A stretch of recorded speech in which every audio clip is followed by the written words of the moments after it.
Hi అండి, welcome to మా అమ్మ వంట వ్లాగ్స్ ఛానల్. ఈరోజు వీడియోలో గోధుమ పిండితో బెల్లం బోండాలు ఎలా తయారు చేసుకోవాలో చూపించబోతున్నాను. చాలా టేస్టీగా ఉంటాయండి. పిల్లలు పెద్దలు అందరూ ఇష్టపడతారు. లేట్ చేయకుండా ఈ ప్రొసీజర్ ఎలా చేద్దామో చూసేద్దాము. దీనికోసం మనము ఒక 100 గ్రామ్స్ బెల్లంని ఈ విధంగా దంపి ప్లేట్లో పక్కన పెట్టుకోవాలి. తర్వాత స్టవ్ వెలిగించిపోయి ఒక బౌల్ పెట్టుకొని బెల్లంని యాడ్ చేసుకొని దీనిలో కొద్దిగా వాటర్ యాడ్ చేసి బెల్లంని మనం కరిగించుకోవాలి. ఇది తీగ పాకం లేకపోతే ముదురు పాకం అలా రానవసరం లేదు. జస్ట్ బెల్లం నీళ్ళలో కరిగిపోతే చాలండి. ఇలా కరిగిన తర్వాత కన్సిస్టెన్సీ ఇలా ఉండాలి. దీన్ని మనం పక్కన పెట్టుకోవాలి. ఇప్పుడు ఒక బౌల్ తీసుకొని ఒక చిన్న 2 బనానాస్ ఈ విధంగా తీసేసుకొని చక్కగా బాగా ప్యూర్ చేసుకోవాలంటే బాగా మెత్తగా నలుపుకున్న తర్వాత దీనిలో ఒక 1.5 కప్ గోధుమ పిండిని యాడ్ చేసుకోవాలి.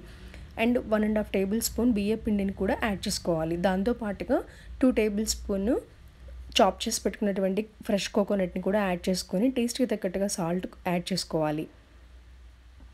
ఇప్పుడు ఇవన్నీ కూడా మొత్తం అంతా మిక్స్ చేసేసుకోవాలి. మనం ఇది మిక్స్ చేసుకునేటప్పుడు ఇందాక మనం బెల్లంని కరిగించి పెట్టుకున్నాం కదా, ఆ బెల్లం కరిగించుకున్నటువంటివి ఈ విధంగా దీనిలోకి వడకట్టుకోవాలి. దీనిలో వడకట్టుకుంటే దీనిలో ఏదైనా డస్ట్ ఉంటే పోతుందన్నమాట.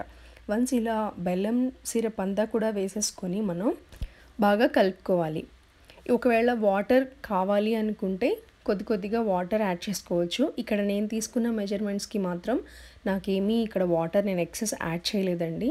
ఇఫ్ ఇన్ కేస్ వాటర్ కావాలి అనిపిస్తే మాత్రం మీరు యాడ్ చేసుకోండి. బెల్లం సిరపే మనకి ఇక్కడ సరిపోతుందన్నమాట. ఇందాక మనం సాల్ట్ వేసాం కదా, స్వీట్ని బ్యాలెన్స్ చేసుకోవడం కోసం మనం సాల్ట్ వేసామన్నమాట. మధ్యలో వేసిన కోకోనట్ ఏంటంటే ఈ బోండా తినేటప్పుడు కొంచెం టేస్టీగా ఉంటుందన్నమాట. అందుకోసం కోకోనట్, లేదంటే మీరు స్కిప్ చేసుకోవచ్చు. దీనిలో మనం వంట సోడా బేకింగ్ సోడా ఏమీ వేయలేదండి. జస్ట్ నార్మల్ అన్నీ ఇంట్లో ఉండే వాటితోనే మనం చేసేసామన్నమాట. సో నేను చెప్పాను కదా, మొత్తం నేను తీసుకున్న బెల్లం సిరప్ వాటరే ఇక్కడ నాకు సరిపోయిందనమాట. సో ఇవన్నీ కూడా బాగా కలిపేసుకొని డీప్ ఫ్రైకి మనం ఆయిల్ పెట్టేసుకొని ఈ విధంగా స్పూన్తో కొద్దిగా వేసేసుకోవాలి. మీరు స్పూన్తో వేసుకున్నా పర్వాలేదు, లేదు చేత్తో ఒకేసారి బోండాలాగా వేసుకున్నా కూడా పర్వాలేదన్నమాట. నేను మీకు ఇక్కడ ఇంకొకటి కూడా చెప్తాను. సేమ్ ఇదే విధంగా కొంచెం వాటర్ ఎక్కువగా వేసి దోశ బ్యాటర్ లాగా కూడా చేసి అలా కూడా చేసుకోవచ్చు. సో చక్కగా ఈ విధంగా పునుగుల్లాగా వేసేసుకోవాలన్నమాట. వన్స్ ఇవన్నీ వేసుకున్న తర్వాత కిందకి మీదకి మనం ఈ విధంగా కదుపుకుంటూ ఉండాలి.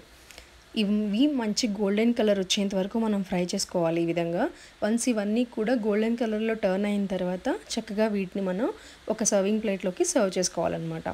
సో ఇదేనండి హెల్దీగా ఉండేటటువంటి గోధుమ పిండితో బెల్లం బోండాలన్నమాట. సో చాలా టేస్టీగా ఉంటాయండి. తప్పకుండా ట్రై చేయండి. మీరు కూడా ట్రై చేసి మీకు ఎలా వచ్చిందో నాకు కామెంట్ సెక్షన్లో కామెంట్ చేసుకోవడం మర్చిపోవద్దు. అండ్ ఇవి పిల్లలకి స్నాక్స్గా ఈవినింగ్ టైంలో అప్పటికప్పుడు హెల్తీగా ఏదైనా చేసుకోవాలి అనుకుంటే ఈ వీడియో తప్పకుండా మీకు హెల్ప్ అవుతుంది. సో మీకు కనుక ఈ వీడియో నచ్చితే మాత్రం don't forget to like and subscribe. Thank you so much your time to watching my videos. Thank you once again.